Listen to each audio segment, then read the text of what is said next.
Warhammer 40,000 is a daunting game to get into. With so many miniatures to build, paint, and play with. Where do you start?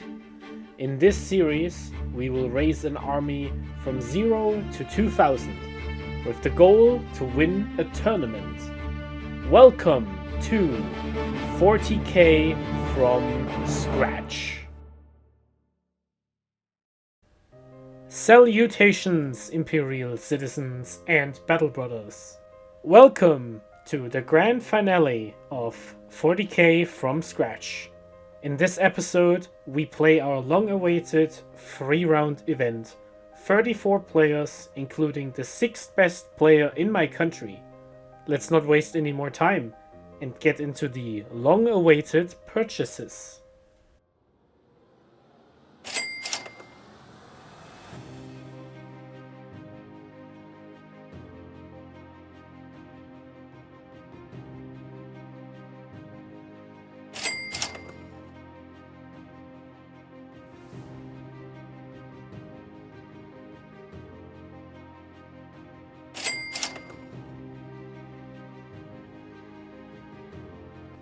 Out of the sky and into the list, we are dropping 2 units of Inceptors. Inceptors are incredibly powerful deep strike units, able to show up outside of 3 inches instead of 9 inches, like other deep strike units. This, in combination with their powerful guns, makes them great for both scoring and damage dealing purposes. They also are surprisingly durable thanks to their Gravis Armor statline. Fresh from the new Codex release, the Company Heroes are one of my favorite units ever created. You are essentially looking at a unit of 4 pseudo-characters with a variety of high-quality weapons.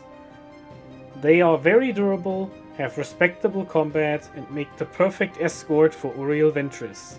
I lamented Uriel being a solo character in the last list, so this unit is a perfect fit for the army. Now, this one is a bit rough, and I implore everybody to not do this at home. Space Marine Scouts are one of, if not the best unit in the Codex. Scouts can move block, screen charges, develop board control, and are deceptively hard to deal with how cheap they are. Unfortunately, the brand new model kit for them hasn't been released yet, which means I had to drag the ancient and ugly scouts out of the dregs from page 4 of the Google results. If you are following along, please do not buy this old box. Wait for the new kit to come out.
The list is overall very similar to the last one. We cut the Terminators for the 2 Inceptor squads because they are here for the same role, but just better at it. 1 unit of Infiltrators was replaced by the Company Heroes to give Uriel a unit and have a very good midfield brawler once the Redemptors and Gilliman finish their good work. Lastly, we had enough points left over to squeeze some Infernus Marines and the Scout Squad in. I simply wanted a higher unit count to more effectively play the game. To achieve this, I cut the Ballistus Dreadnought. I didn't like it last time and wanted to reduce my vehicle count, because the old list gave away a very high Assassinate and Bring It Down score thanks to the multitude of vehicles and characters we are running. I am recording and finishing this part of the video editing the day before the event. I think this list has game, especially into Eldar. If we put the Infernus Marines into strategic reserves, we have nothing good for Eldar artillery to shoot at, which is my biggest worry. And that said, I am a bit worried about running into large amounts of vehicles. Something like transport spam or 13 war dogs would be quite difficult to navigate. It's almost poetic if it wasn't so funny. Round 1 and I was paired against Chaos Knights, featuring 12 war dogs and demon allies. This was going to be a rough match. The war dogs are very tough to kill, can walk through walls, and worst of all, I lost the role to go first. The aggressive pressure was too much for my army to handle, and combined with some very precise charges, my entire army was removed from the table on turn 5. I lost 43 to 100. I want to highlight one of the mistakes I made. The situation was like this. One of the cards I drew told me to capture the objective in the center, which was currently held by 2 war dogs.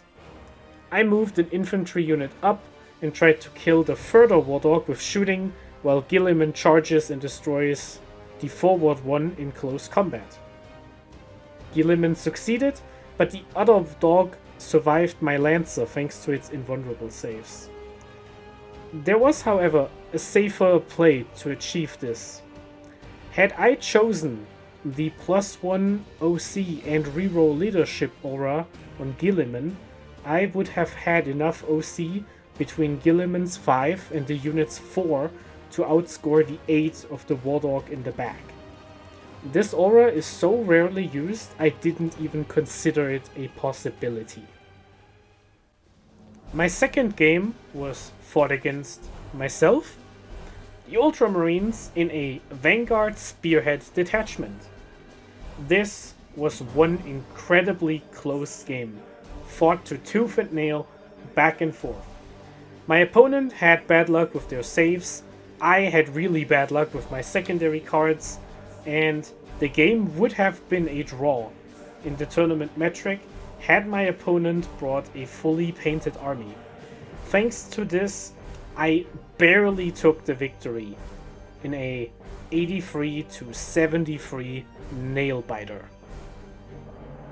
My highlight play from this match was a great idea which unfortunately did not work out in practice. My opponent stormed an objective with a Brick of Hellblasters and a Calidus Assassin. I moved my Redemptor Dreadnought and Robute Gilliman up and wanted to get into combat. The Vanguard Spearhead, however, has a stratagem which allows them to move after being charged. In order to get around this, I decided to charge the Redemptor and Gilliman into the Calidus Assassin. The Assassin cannot use the stratagem due to being an Imperial Ancient. My idea was to tank shock the Assassin, kill it with the Mortal Wounds, and then perform my pile-in with the Redemptor and Gilliman into the Hellblasters, since I indeed legally charged a unit. The plan kind of worked, but unfortunately, even with the command point reroll, Robute Gilliman rolled low and did not make it into combat. The Redemptor didn't swing hard enough to deal substantial damage to the Hellblasters, and the plan failed. Round 3. The last match of the day and my last chance to go positive. The game was fought against a good friend on Chaos Space Marines. In fact, the Rhino and Cultists were my models I lent to him just for the event. The Chaos Space Marines were running a murderous setup with multiple transports full of brawler units, which pose existential threats to essentially everything in my army. Once again, my lack of reliable anti-tank units made it almost impossible for me to defend myself against the opponent engaging me at their pace, and I was absolutely destroyed. The victory goes to Chaos and I lost 34 to 100. My only highlight play of the match was a slight gamble. My opponent charged my army at multiple fronts, opening himself up to the interrupt stratagem. Worried my aggressors on the other side of the table would swing and kill his chosen, he decided to kill them first, allowing me to interrupt with my company heroes into the other chosen. I was very confident that my company heroes would survive combat with the chosen if I could kill the Chaos Lord. So I used counter-offensive and epic challenge against the Chaos Lord with Uriel Ventris. 12 precision attacks, wounding on freeze, doing 2 damage each meant the Chaos Lord would have died had it failed 3 saves.